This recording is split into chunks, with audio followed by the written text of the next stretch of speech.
The rain came without warning, turning the country road into a river of mud that swallowed Tamsin's boots with every step. She clutched her worn traveling cloak tighter, the thin wool already soaked through, and her small valise growing heavier by the minute. 3 more miles to Hartwell Village. 3 more miles to the governess position that represented her last chance at respectability. Lightning split the sky, illuminating twisted wreckage ahead. Tamsin froze, blinking rain from her eyes.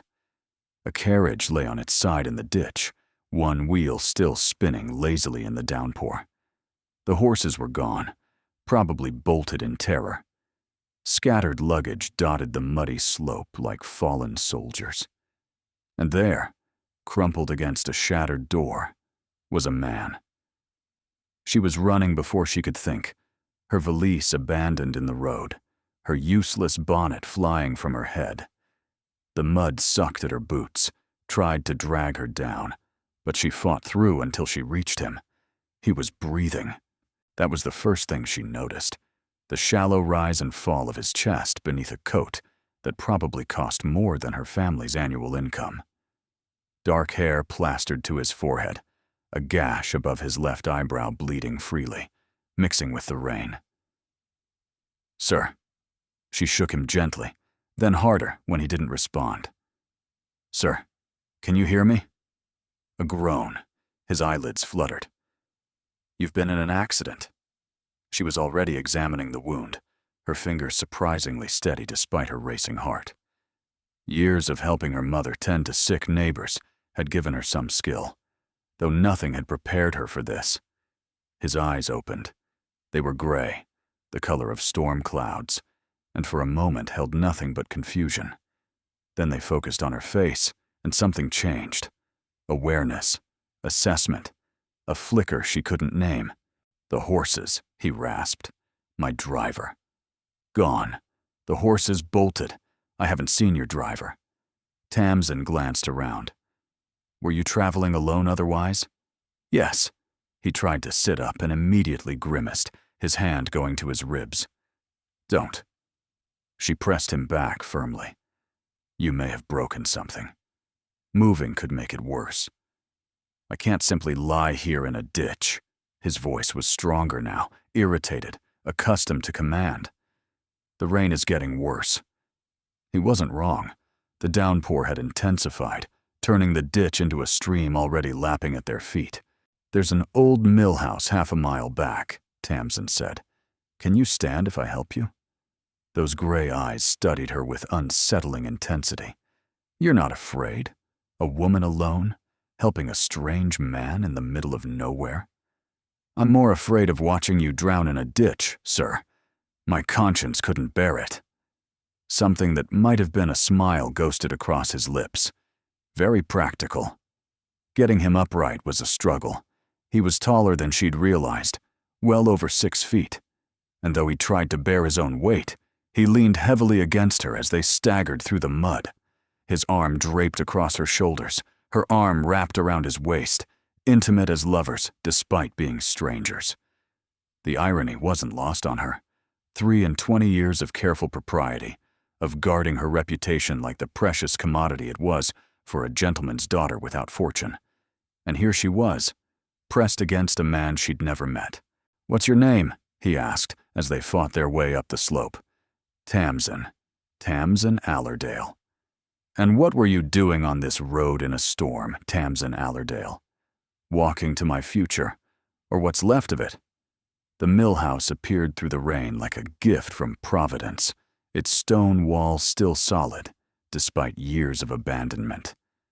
Inside was cold, but dry. Tamsin helped the stranger to a wooden bench, then set about searching for anything useful. She found old sacking, a rusted tinderbox with dry matches, and remnants of stacked wood. "You're remarkably competent," the stranger observed, watching her coax a small fire to life. "Desperation breeds competency, sir." She didn't look at him. "Now, let me see that wound." She cleaned the gash with rainwater and strips torn from her petticoat. He sat still throughout, those eyes never leaving her face. "You have gentle hands," he said quietly. "I have practical hands. There's a difference." "Is there?" Their eyes met, and for a moment, the storm seemed very far away. Tamsin became acutely aware of how close she was to him, of the firelight playing across his features, of the impropriety of their situation. "The rain should stop by morning," she said briskly, stepping back. "You should rest. And you? Someone needs to watch for your driver." His face shifted, something almost like guilt crossing his features. "Miss Allerdale, I should tell you." The door crashed open. Tamsin whirled, her heart slamming against her ribs. 3 figures stood silhouetted against the storm, lanterns raised. Behind them gleamed a second carriage. "Your Grace!" The lead figure rushed forward. "Thank God we found you. When we saw the wreckage, we feared the worst." "Your Grace." The words echoed in the sudden silence. Tamsin turned slowly to look at the stranger she'd been nursing, the stranger whose coat she'd opened, whose wound she'd cleaned, whose body she'd pressed against hers through the mud. He met her eyes, and in his expression, she saw confirmation of the disaster she'd stumbled into. "Miss Allerdale," he said quietly, "allow me to introduce myself properly. I am Corvin Maddox, Duke of Ashworth." A duke.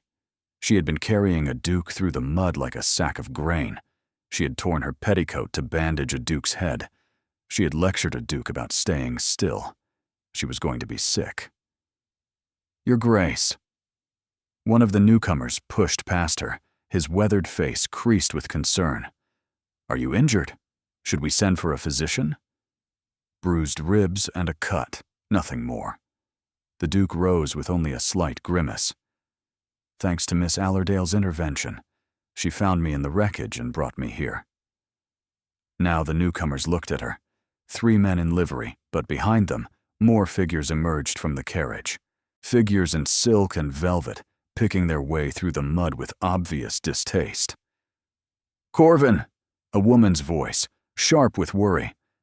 "What happened?" She burst into the mill house like a whirlwind of lavender silk and blonde curls, her pretty face pale with genuine fear. Behind her came another woman, older, draped in dark purple, her silver hair perfectly arranged, and behind her, Tamsin's stomach lurched. Lady Venetia Harcourt, daughter of the Earl of Pemberton. The most beautiful, most viciously ambitious debutante of the last 3 seasons. "I'm perfectly fine, Rowena." The Duke addressed the younger woman, his sister. "The horses bolted during the lightning. Miss Allerdale happened upon the accident and found shelter." "Miss Allerdale." The older woman's voice was cool as winter marble. "How fortunate that you were wandering the roads alone in a storm, and how intimate your rescue appears to have been." Heat flooded Tamsin's face. She looked down at herself and saw the disaster through their eyes. Her hair hung in wet ropes. Her dress was soaked through and clinging. Strips of her petticoat were clutched in her hand, the rest wrapped around the Duke's head. And she was alone with him. Had been alone with him for at least an hour. "Grandmother," the Duke said warningly, "Miss Allerdale saved my life. Gratitude might be appropriate." "Gratitude for a scandal?" The Dowager raised one silver eyebrow. "In 3 counties, word has already spread that your carriage overturned. By morning, they'll know you spent the night sheltering with an unknown woman." "That's not." Tamsin found her voice. "I simply helped an injured man. There was nothing improper." "Nothing improper." Lady Venetia's smile was delicate as poison. "You're alone with a gentleman, unchaperoned, your clothing in disarray. Even if nothing happened, do you think anyone will believe it?" Tamsin had no answer, because Venetia was right. Intent didn't matter. Truth didn't matter. Only perception. "We should return to Ashworth Hall," the Dowager said crisply. The girl can find her way to wherever she was going. No. The single word from the Duke stopped everyone. Miss Allerdale will accompany us to Ashworth Hall as my guest. Corvin. The Dowager's voice could have frozen fire. You cannot be serious. She saved my life. The least we can offer is hospitality until proper transportation can be arranged. He turned to Tamsin. Where were you traveling? Hartwell Village. I have a position waiting. As a governess. A governess. Lady Venetia's tone made it sound like something scraped from a boot. The Ashworth carriage will convey you to Hartwell tomorrow, the Duke continued. But tonight, you'll accept our hospitality. I insist. It wasn't a request. Tamsin understood that. But she had no alternative. Thank you, Your Grace. Rowena appeared at her elbow, radiating warmth. You must be frozen. Come, the carriage has blankets. She was guided into a carriage more luxurious than any she'd seen. The Duke sat across from her, his grandmother beside him. Lady Venetia arranged herself with studied grace. Rowena squeezed in beside Tamsin, pressing a blanket into her hands with a conspiratorial smile. Pay no attention to them, she whispered. I think you're wonderfully brave. The Dowager's voice cut through. Miss Allerdale, tell me about your family. My father was Horace Allerdale, Tamsin said carefully. A gentleman of Dorset. He passed 3 years ago. My mother maintains our family home with my younger brother, Giles. Allerdale. The Dowager turned the name over. I'm not familiar with it. We are not a prominent family, Your Grace. We never moved in exalted circles. And yet, here you are. In one of the most exalted circles imaginable, through the most convenient accident. The Dowager's eyes bored into hers. One might almost call it suspicious timing. The accusation was clear. The Dowager thought she'd engineered this. With respect, Your Grace, Tamsin said, her voice steady despite fury building in her chest. I had no way of knowing the Duke would be on that road. I had no way of causing his accident. And I would much rather have arrived at my position dry and respectable than be sitting here being accused of fortune hunting by a woman I have never wronged. Silence fell like a hammer blow. Venetia's fan fluttered. Rowena sucked in a breath. The Dowager's face shifted between outrage and something that might have been respect. And the Duke made a sound that might have been suppressed laughter. Well, the Dowager said finally, you have a tongue in your head. I suppose that's something. They rode the rest of the way in silence, but Tamsin felt eyes on her throughout.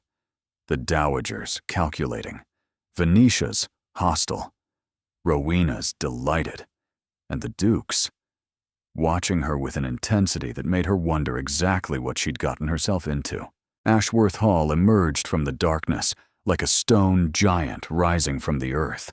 Hundreds of windows blazed with candlelight, illuminating imposing columns and ancient grandeur. Servants appeared instantly as the carriage stopped. Tamsin stepped into a world that didn't belong to her. The entrance hall alone was larger than her family's entire house.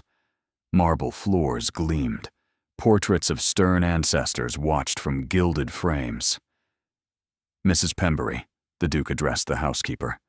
Please prepare the rose suite for Miss Allerdale.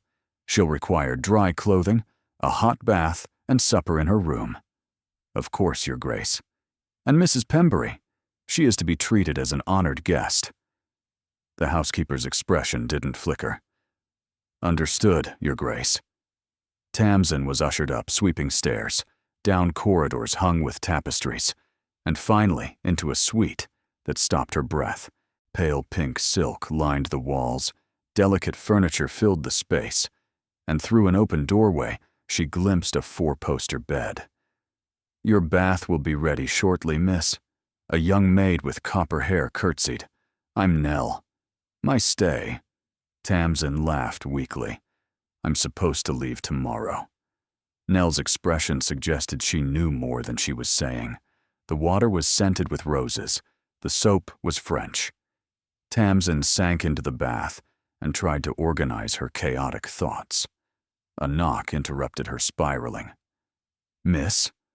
Her Grace the Dowager requests your presence in the library, immediately." So much for tomorrow. Tamsin dressed quickly and followed Nell to the library. It was a magnificent room, walls lined with leather-bound volumes, fire crackling in the hearth. The Dowager sat in a high-backed chair like a queen on her throne. She was alone.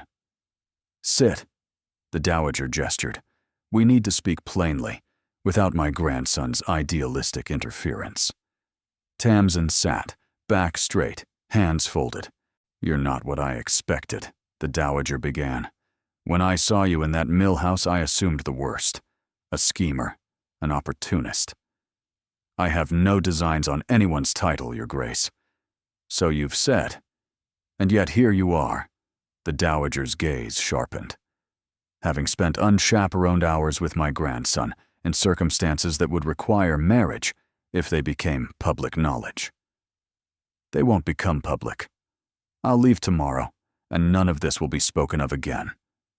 The Dowager laughed, a dry, humorless sound. "You naive child. Do you think the servants won't gossip? By week's end, your name will be synonymous with scandal. Then I'll find a position where my name isn't known." "Running away?" The Dowager shook her head.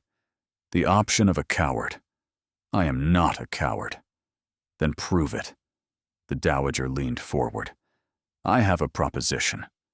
One that could save your reputation and serve my purposes." Every instinct screamed warning. But Tamsin was trapped.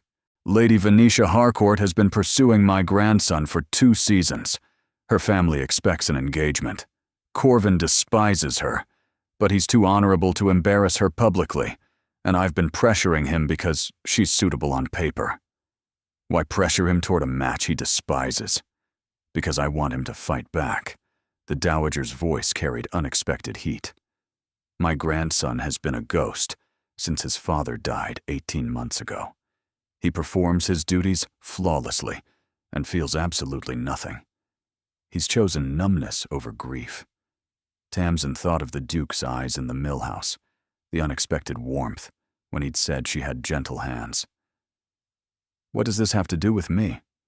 "Tonight, you stirred something in him.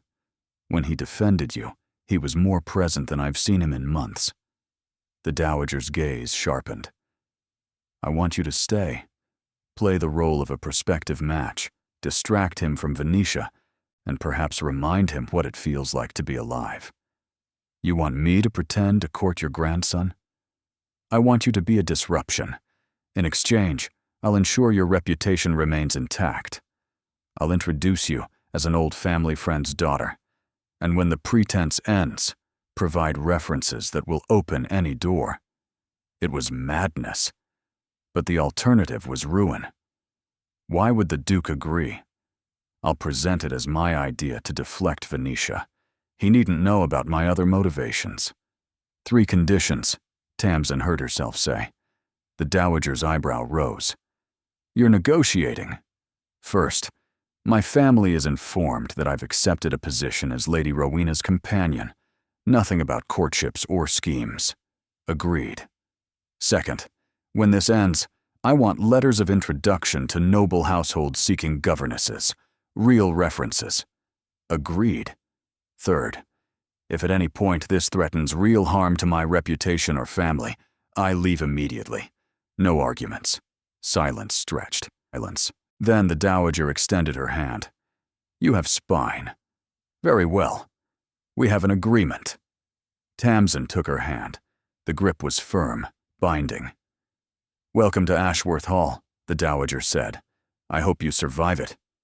The door opened, and the Duke entered. He stopped when he saw them.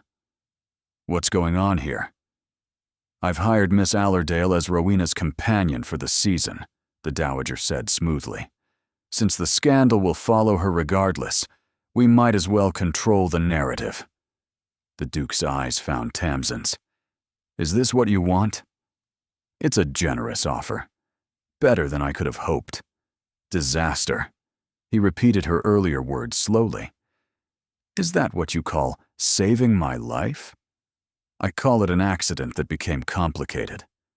Something crossed his gray eyes. Then let's hope the complications prove worthwhile. He left, and Tamsin released a breath she hadn't known she was holding. Well, the Dowager said dryly, that went better than expected. Tamsin wasn't sure she agreed, because as she watched the Dukes retreating back, she felt certain she'd stepped into a current far stronger than she could swim against.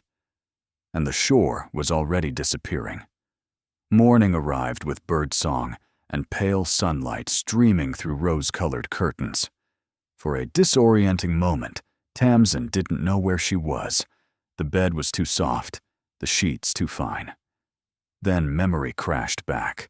The storm, the Duke, the bargain. She sat up slowly, taking in the rose suite. Every detail spoke of wealth accumulated over generations. Good morning, miss. Nell bustled in with a tray. Lady Rowena is desperate to see you. She had no time to respond before Rowena burst through the door. You're awake! Finally! She threw herself onto the bed. Grandmother says you're staying for the season, which is wonderful, because I desperately need a friend who isn't trying to marry my brother. Rowena. Just Rowena. We're companions now, practically sisters. She grabbed Tamsin's hands. Now tell me everything. How did you really meet Corvin? It's the truth. I found the overturned carriage. He was injured. I helped. Just like that? He was bleeding. What was I supposed to do? Rowena's smile widened. I like you. She leaned closer. Corvin hasn't stopped asking after you, you know. He asked Mrs. Pembury 3 times if you'd been made comfortable. That's practically a declaration from him these days. Heat crept into Tamsin's cheeks. He's just grateful. He's different around you. Present. Rowena's expression softened. Please don't break his heart. She had no time to answer before a small army arrived.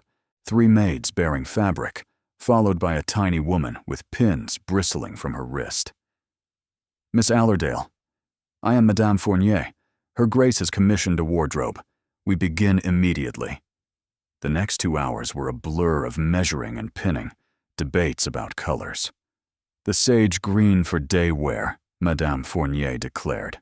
The midnight blue for evening. And this, she held up fabric that shimmered copper and gold. This for the Ashworth ball. There's a ball? In 12 days, Rowena clapped. The perfect opportunity to introduce you properly. Society. Dancing with lords. Pretending to belong in a world that would destroy her if it discovered the truth. You look pale. Rowena dismissed everyone, then guided Tamsin to a chair. Too much?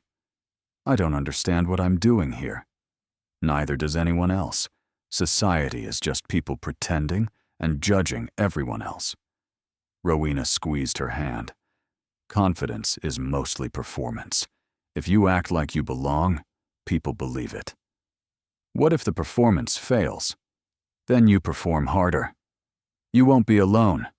I'll be beside you, and Corvin will be watching out for you whether he admits it or not. The tour revealed Ashworth Hall to be magnificent. A gallery of portraits, a music room with a pianoforte that had belonged to royalty, a conservatory filled with flowers. They ended in the library, and Tamsin's breath caught. I thought you might like this, Rowena said. Corvin practically lives here. Tamsin moved along the shelves, fingers trailing across leather spines. Books she'd only dreamed of reading. Borrow anything you like, a voice said from behind her. She turned to find the Duke watching her. He looked better today, the bandage replaced with a smaller plaster. Your Grace, my sister has been monopolizing you. She's been kind. She's been curious. But his tone held affection. How are you finding Ashworth Hall? Overwhelming. Beautiful. Outside my experience. Honest, as always. He moved to stand beside her. I wanted to thank you again. My grandmother's version was sanitized. She had reasons. She always does. A muscle flexed in his jaw. I hope she hasn't pressured you into staying. I have my own reasons, practical ones, which are, my prospects were limited. Now I have an opportunity, references, a chance at something better. His brow furrowed. You speak very pragmatically. Pragmatism is a luxury of the poor, Your Grace. We deal with what is, not what might be. And happiness? Happiness is a byproduct, not a goal. That's bleak. It's realistic. They stood in silence. Tamsin was acutely aware of how close he was. The ball is in 12 days, he said. You'll be presented. Questions will be asked. I understand. Do you? You'll be scrutinized, possibly attacked. The Tun is not kind to outsiders. I'm not reaching for anything. I'm surviving. His eyes held hers. Then we'll make sure you survive spectacularly. The library door opened, and Lady Venetia swept in. Your Grace, I've been searching everywhere. Her gaze landed on Tamsin. Oh, Miss Allerdale. Still here, I see. Lady Venetia moved through the library like she owned it. I thought we might take a turn in the gardens, Your Grace. She positioned herself between the Duke and Tamsin. The air is so refreshing after rain. Perhaps later. Miss Allerdale and I were discussing the collection. How charming. Venetia's eyes hardened. Miss Allerdale must find it educational. Coming from modest circumstances, she's probably never seen so many books. The insult was delicate, wrapped in silk. Instead of retreating, Tamsin lifted her chin. On the contrary, my father believed education was the greatest inheritance.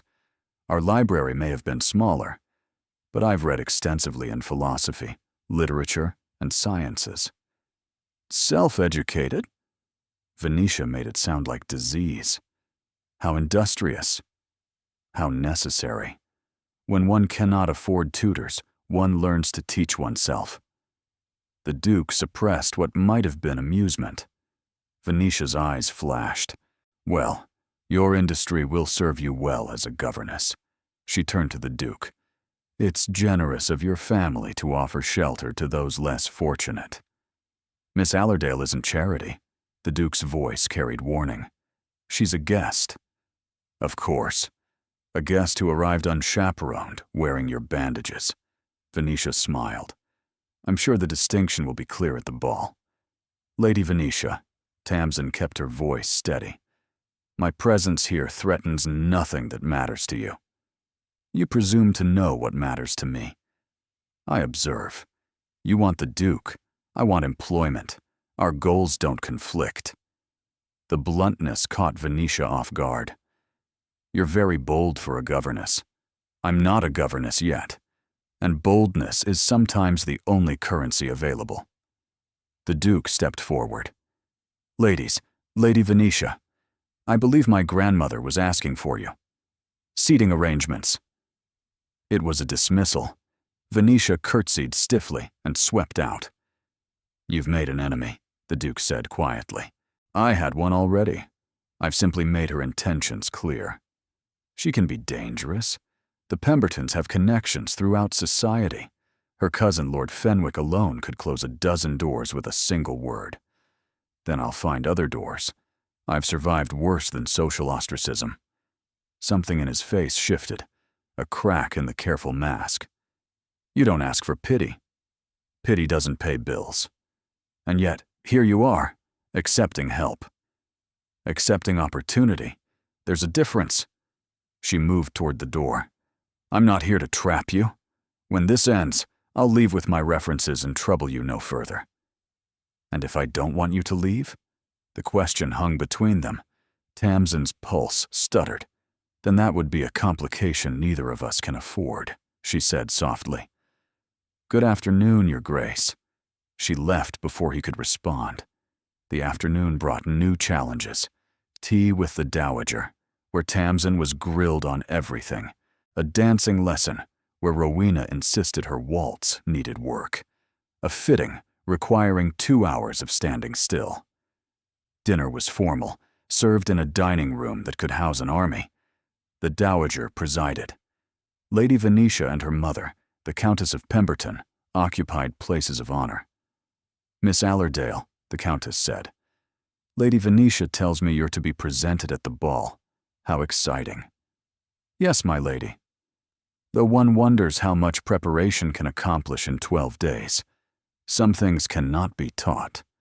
Breeding, for instance. Tamsin set down her fork. "You're quite right. Breeding cannot be taught. Neither can it be purchased or performed." The Countess reddened.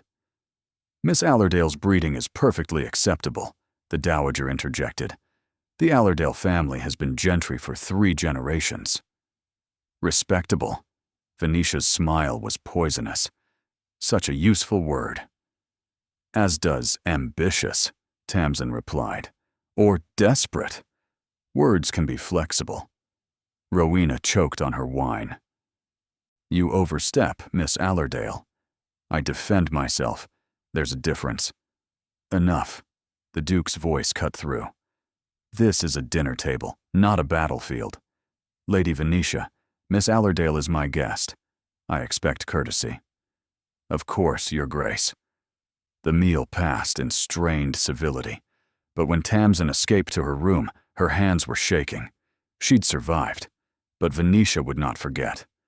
The days settled into unexpected rhythm. Mornings with Rowena, learning intricate dances. Afternoons with the Dowager, memorizing names and relationships. Evenings navigating dinners, where Venetia watched for weakness. And the Duke watched her. He didn't stare. Nothing obvious. But she felt his attention like heat from a fire. When she spoke, his eyes followed. When she laughed, his features softened. "He's different around you," Rowena observed on the 5th day.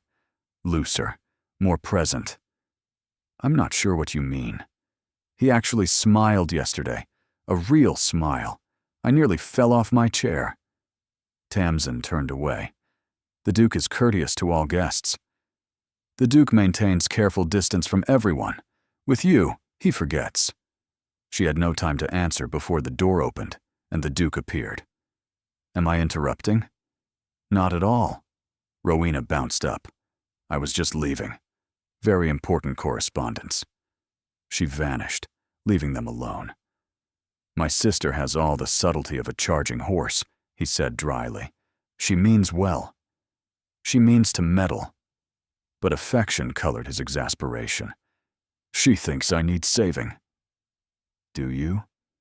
The question surprised both of them. He moved to the window. "My father died 18 months ago. A fever that should have been survivable. I was in Yorkshire handling a tenant dispute. By the time the message reached me, he'd been dead for 3 days." Tamsin's chest tightened. "I'm sorry." "Everyone's sorry. It doesn't change that I wasn't there. That his last words went to servants because his son was too busy being dutiful to be present." His voice was flat. "After the funeral, my grandmother began her campaign for me to marry, as if duty could fill the hollow where grief should be." "You're not hollow," he turned. "How would you know?" "Because hollow people don't rescue strangers from accidents. They don't insist those strangers be treated as honored guests." She drew nearer, pulled despite herself. "You're not hollow. You're exhausted." Pain flickered in his eyes. "When my father lost his investments," Tamsin said quietly, "I watched him disappear. He was there physically, but everything that made him my father drained away. He blamed himself. Was it his fault? Partly. He trusted someone he shouldn't have, but the guilt he carries is out of proportion. He punishes himself for a mistake made years ago. You're suggesting I'm letting mine become permanent? I'm suggesting you have a choice." Silence stretched between them.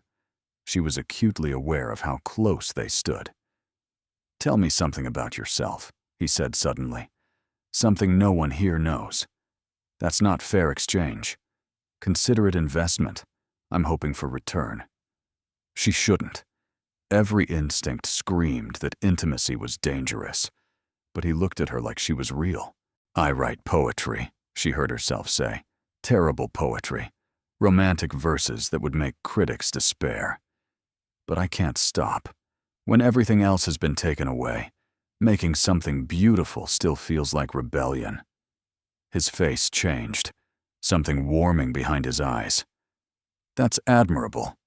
It's impractical. Not everything has to be practical. He closed the distance between them. Some things are worthwhile simply because they make us feel alive. That's easy for someone with a fortune to say. Perhaps, but it doesn't make it less true. His hand lifted, hovering near her cheek without touching. You make me want to feel alive. I'm not sure what to do with that. Tamsin, the words slipped out. If we're exchanging truths, you should use my name. Tamsin, he savored the syllables. And you should call me Corvin when we're alone. We shouldn't be alone. Probably not. But neither moved away. The door burst open. Rowena appeared, breathless. There's a visitor. For Miss Allerdale. He claims to be her brother. Tamsin's gut clenched. What? A young man, quite insistent. Giles Allerdale. He's come to take you home. She was running before she could think, down corridors and stairs. She burst into the entrance hall to find Giles arguing with the butler. Giles, she grabbed his arm. What are you doing here? Thank God. He pulled her into an embrace. When your letter didn't arrive, Mother assumed the worst. Then we heard rumors about a scandal involving a duke. What letter? Confusion crossed his face. The letter explaining your position. It never arrived. Cold dread pooled in Tamsin's stomach. The dowager had promised to send word. Her mother thought she was ruined, or dead. There's been a misunderstanding, she said quickly. I've secured a position as Lady Rowena's companion. Everything is fine. Fine? Giles's voice rose. The whole county is talking about how you spent the night alone with the Duke. How is that fine? The entrance hall had gone quiet. Servants watched. Rowena stood pale on the stairs, and behind her, the Duke emerged from shadows. Giles, Tamsin said through gritted teeth, we should discuss this privately. Discuss what? Your ruined reputation. Mother has been weeping for 3 days. Every word was a nail in her coffin. That's quite enough. The Duke's voice cut through, cold and commanding. Mr. Allerdale, I presume? Giles flushed.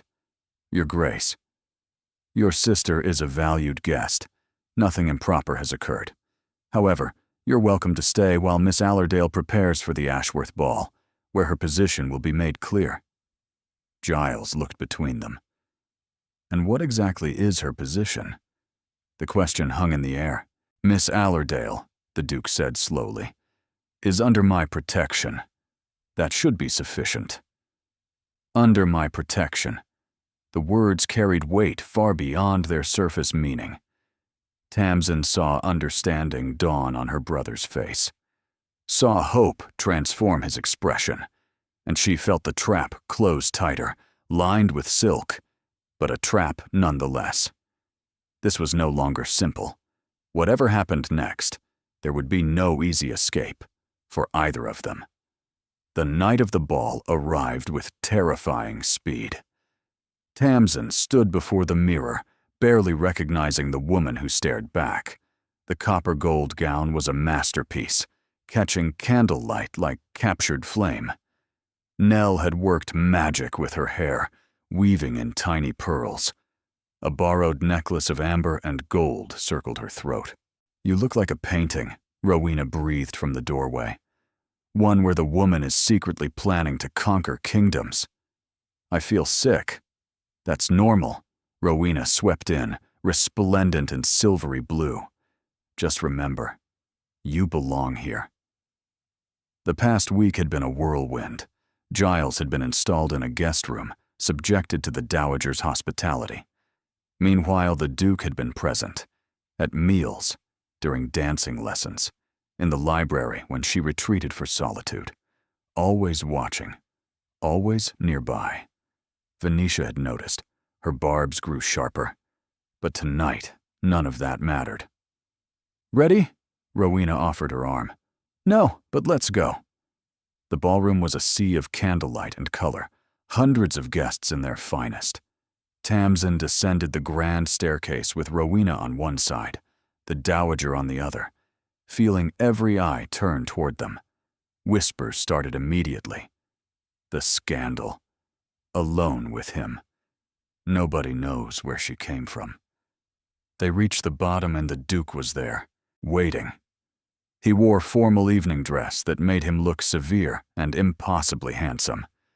His gaze swept over her, once before settling somewhere over her left shoulder. "Miss Allerdale." He bowed over her hand, and the touch of his lips against her gloved knuckles sent electricity racing up her arm. "You look extraordinary." "Your Grace is too kind." "I'm rarely kind. I'm merely honest." He straightened, still holding her hand. "May I have the first dance?" The whispers exploded. The first dance was significant. Lords and ladies craned their necks. Venetia's face turned white. "The honor would be mine." He led her onto the floor as the orchestra struck up a waltz. His hand settled at her waist. They began to move. "Everyone is staring," she murmured. "Let them. At least now they're seeing what I want them to see." "What's that?" His eyes held hers. "That you're not a scandal. You're a choice." The words hit like a physical blow. She stumbled slightly, and his arm tightened, keeping her steady. "Corvin, don't." His voice was soft. "Don't tell me this is complicated or impossible. I know. I've been telling myself for days. It hasn't changed anything. It should. Why? Because society disapproves?" He spun her. "I've spent 18 months following rules, being the perfect Duke. It's made me dead inside. Then you appeared, and suddenly I want to be alive again." Tears pricked at her eyes. "You don't know me. Not really." "I know enough. I know you're brave and honest. I know you see me as a person, not a title. I know that when you're near, I forget to perform and just exist." His thumb traced a small circle against her waist. "I want more time to know the rest." The waltz was ending. The watching crowd waited. "After the ball," she whispered, "we should talk. Properly. The garden. There's a folly near the lake. Meet me when supper is announced." It was dangerous, improper. She nodded. The music ended. He released her with formal precision, bowing as if nothing had passed between them. The hours that followed blurred. She danced with lords whose names she forgot, navigated Venetia's attempts to monopolize the Duke. Through it all, she felt his gaze following her. When the supper announcement came, she slipped away. The garden was silver and shadow. She found the folly without difficulty, a small stone structure overlooking a gleaming lake. The Duke was already there. "You came." "I said I would." He moved toward her, and she met him halfway. For a moment, they simply existed in the same space without pretense. "I should tell you something," he said, "before this goes further." "What?" "My grandmother's arrangement. It wasn't just about giving you a position." His expression hardened. "She told me she arranged for you to stay because she thought you might distract me. From grief, from Venetia. She's been using you." Cold washed through her. He knew. "I know," she whispered. "She told me the same." His face changed.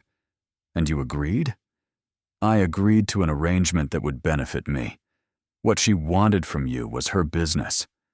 So we've both been pawns." "Yes." She held his gaze. "Does it matter? What's happened between us isn't manufactured." What do you feel?" The question hung between them, vast and terrifying. "I feel like I've been surviving so long I forgot what living felt like," she whispered. "I feel like you see me. I feel like I'm falling." He closed the distance. His hands cupped her face. "Then fall with me." And he kissed her. It wasn't gentle. His mouth claimed hers with intensity that weakened her knees. Her hands fisted in his lapels, pulling him closer. When they finally broke apart, the world had shifted. "This changes everything," she whispered. "Yes." His forehead pressed against hers. "I'm counting on it." A sound from the path made them spring apart. Footsteps. Voices. Through the Follies windows, she saw Venetia appear with her mother. "She must be dealt with," the Countess was saying, "before Ashworth does something irreversible." "I have a plan." Venetia's voice was cold. "By morning, Miss Allerdale will be exposed. I've sent word to my cousin, Lord Fenwick, about her brother's debts. When society learns she's from a family of debtors and schemers, not even the Dowager's protection will save her." Tamsin's gut turned to ice. "And if Ashworth still refuses you?" "He won't. Once she's ruined, he'll return to respectability. To me." They moved on. Tamsin stood frozen. "Tamsin." Corvin turned her to face him. "Listen." "She's right." Her voice cracked. "Giles does owe money. Everywhere.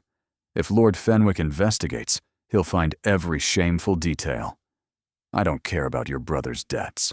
Society will. Then we face it together. That's the only promise I need tonight." She should refuse, should protect him from the scandal. But when she looked into his eyes, she saw hope. The first hope she'd seen since they'd met. "Together," she whispered, and prayed it would be enough. Dawn broke with deceptive gentleness. Tamsin hadn't slept. Every time she closed her eyes, she heard Venetia's voice predicting her destruction. The knock came at 9. Nell's face was pale. "Miss, the Dowager requests your presence. Immediately." She hesitated. "There's been talk." So it began. The morning room door was closed. Voices within, sharp and agitated. When she entered, every conversation stopped. The Dowager sat in her chair, face carved from ice. Venetia and her mother occupied the settee, barely concealing triumph. Rowena stood by the window, tears streaming. Giles slumped in a corner, devastated. And the Duke stood by the fireplace, expression unreadable. Miss Allerdale. The Dowager's voice could have frozen flame. "Perhaps you'd explain this." She held up a letter. Even from across the room, Tamsin recognized the handwriting. Felix Drummond, her brother's former business partner. "I don't know what that contains." "Allow me to enlighten you." The Dowager's tone was surgical. "It's a detailed account of your brother's debts, nearly £800. It alleges he attempted to defraud a shipping company. And it suggests your presence in the Duke's path was not accidental, but a scheme to trap him." The room spun. That's a lie. Giles had nothing to do with the accident. A position that conveniently evaporated upon investigation, Venetia cut in. "My cousin Lord Fenwick sent inquiries. The family in Hartwell never arranged for a governess." "What?" Tamsin turned to her brother. "Giles?" His face crumpled. "Tamsin, I can explain. You told me you'd arranged it. I wrote the letter. I forged it." The words came broken. "I owed money to bad men. I thought if you could get away. You sent me onto a strange road with no destination. It wasn't supposed to be like this. You were supposed to reach Hartwell, and I'd send money. But Felix saw an opportunity." "What opportunity?" Giles's silence was answer enough. "He wanted you to compromise the Duke," Venetia said. "Your brother's partner sabotaged the carriage. A Duke's fortune would clear his debts nicely." "No." Tamsin shook her head. "I didn't know. I found the wreck by chance." How convenient. The Countess smiled. The perfect defense. Ignorance. Tamsin turned to Corvin, desperate. You have to believe me. His expression was stone. The carriage, he said slowly. It was sabotaged?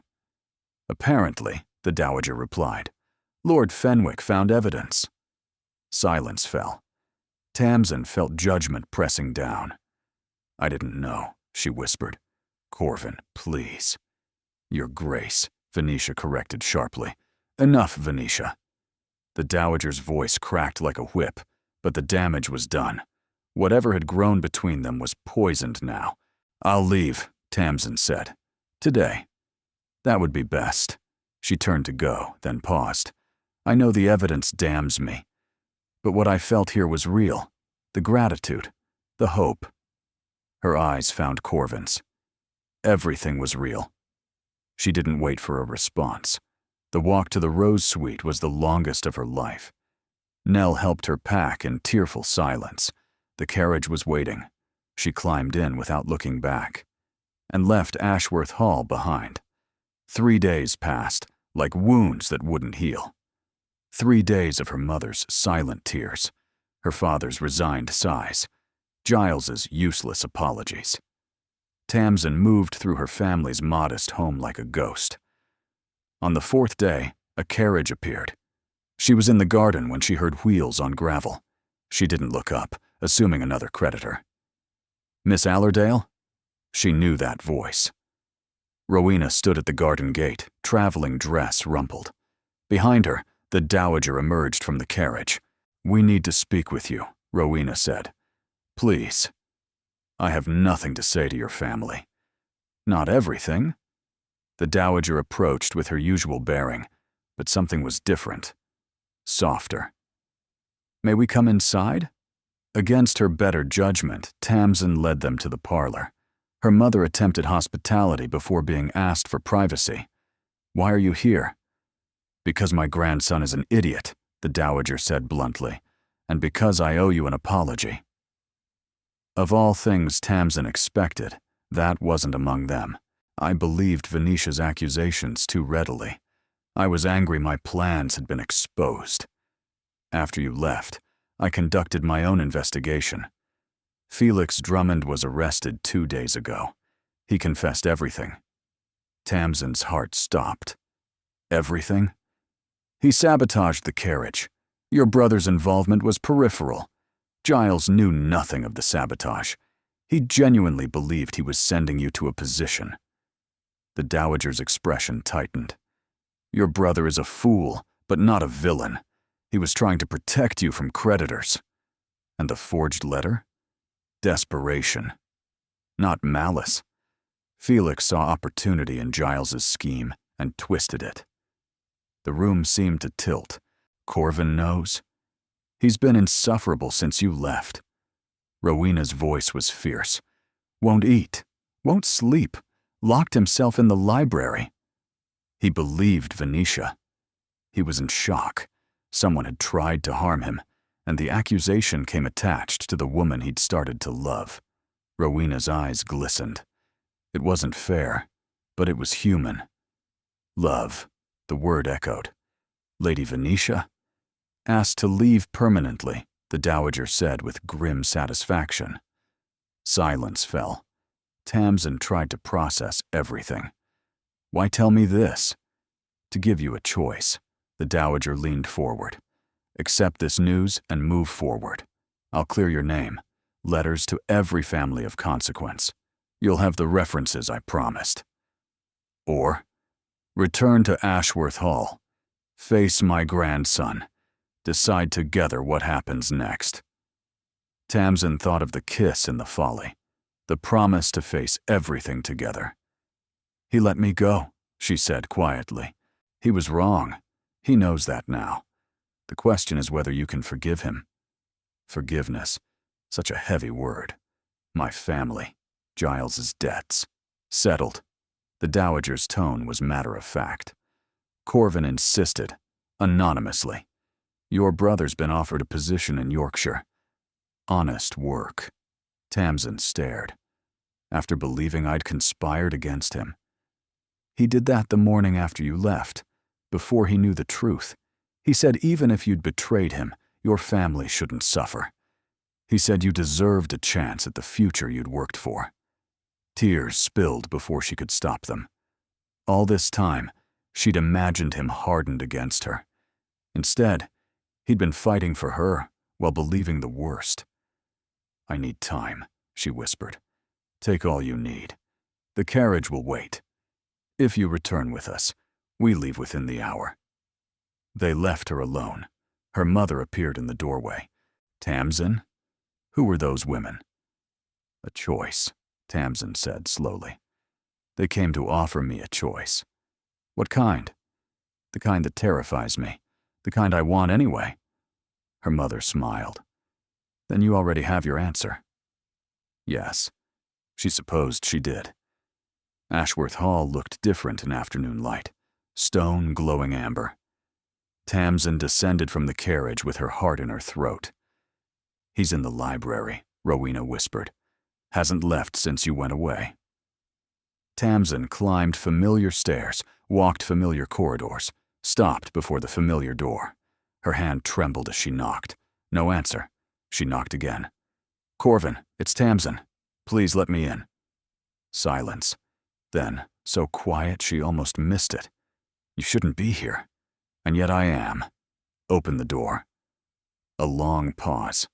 Then the key turned, and the door swung open. He looked terrible. Unshaven, hollow-eyed, clothes rumpled. But when he saw her, something in his expression cracked open. "Tamsin." She pushed past him into the library. Books pulled from shelves, papers scattered, a half-empty brandy bottle. "Your grandmother told me everything," she said. "Felix's confession.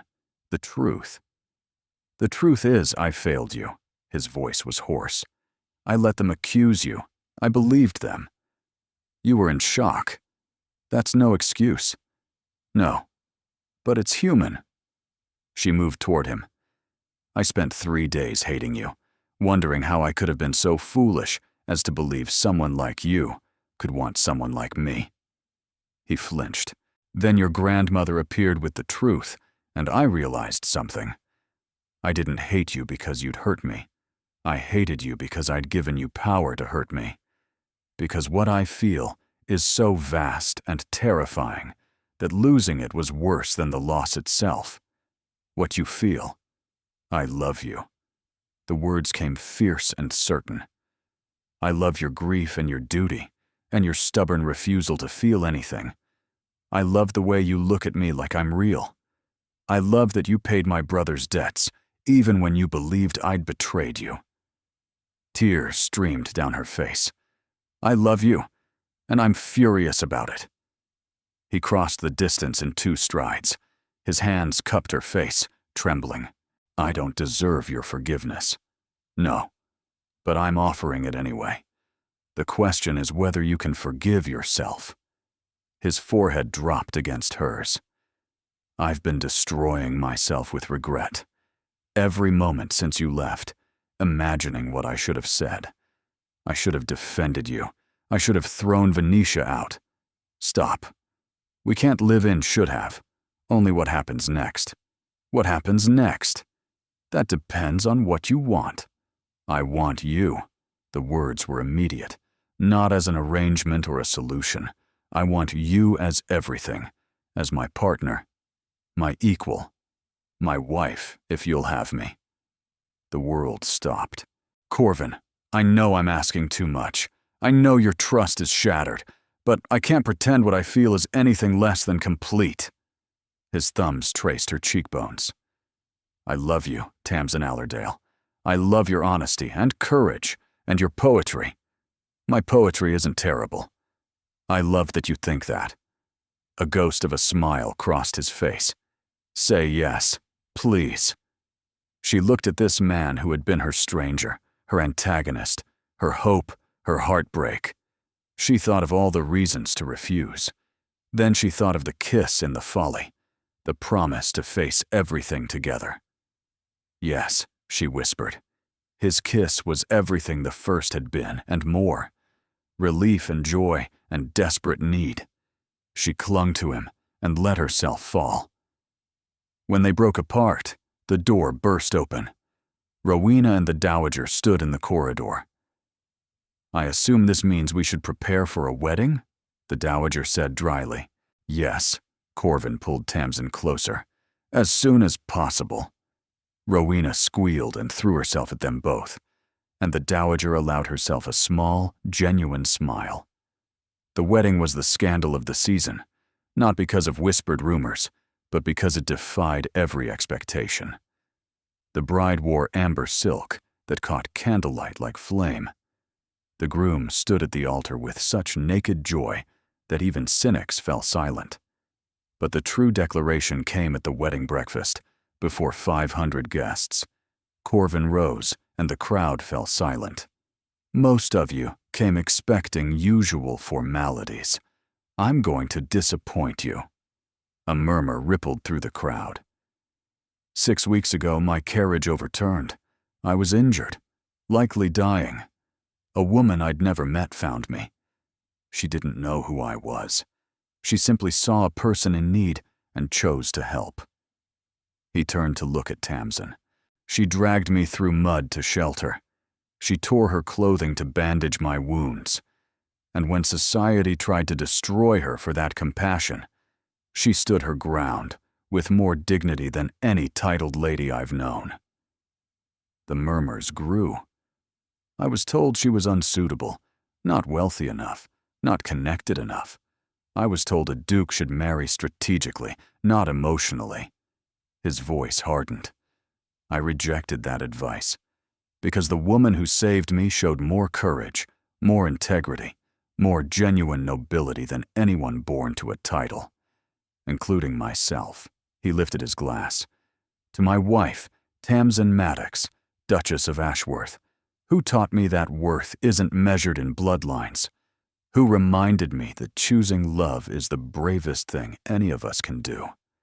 Stunned silence. Then Rowena stood, glass raised, tears streaming. The Dowager followed. One by one, the entire room rose. Tamsin stood on trembling legs. Corvin crossed to her side. "You didn't have to do that," she whispered. "I wanted everyone to know exactly who you are." She laughed, and he pulled her into a kiss entirely inappropriate for such a formal gathering. The crowd erupted in cheers. When midnight came and guests departed, Corvin led her to a quiet balcony. "Tired?" "Exhausted. Overwhelmed. This morning I was nobody. Tonight I'm a duchess." "You were never nobody." He pressed a kiss to her hair. "Now the rest of the world knows." They stood in comfortable silence.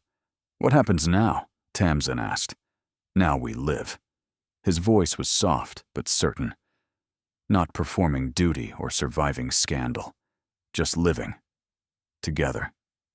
"I'd like that." She kissed him then, soft and sweet and full of promise.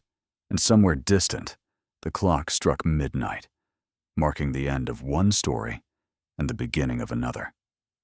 5 months later, spring had transformed the countryside into a tapestry of green and gold. Tamsin stood at the library window, watching blossoms drift like pink snow. So much had changed since that stormy night. She was a duchess now, equal partner to a man who still looked at her each morning as if he couldn't believe his luck. Venetia had married a baron of modest fortune, far from the glittering future she'd schemed for. Giles was thriving in Yorkshire. Their parents had moved to a comfortable cottage on the Ashworth estate, and Tamsin had found something she'd never dared dream. Home. "You're thinking deep thoughts," Corvin said, slipping an arm around her waist.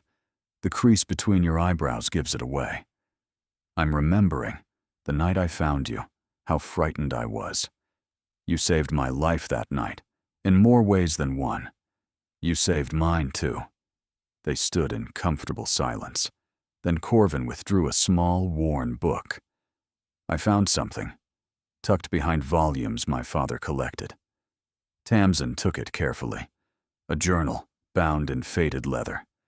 She opened it to a marked page. The handwriting was elegant. but hurried.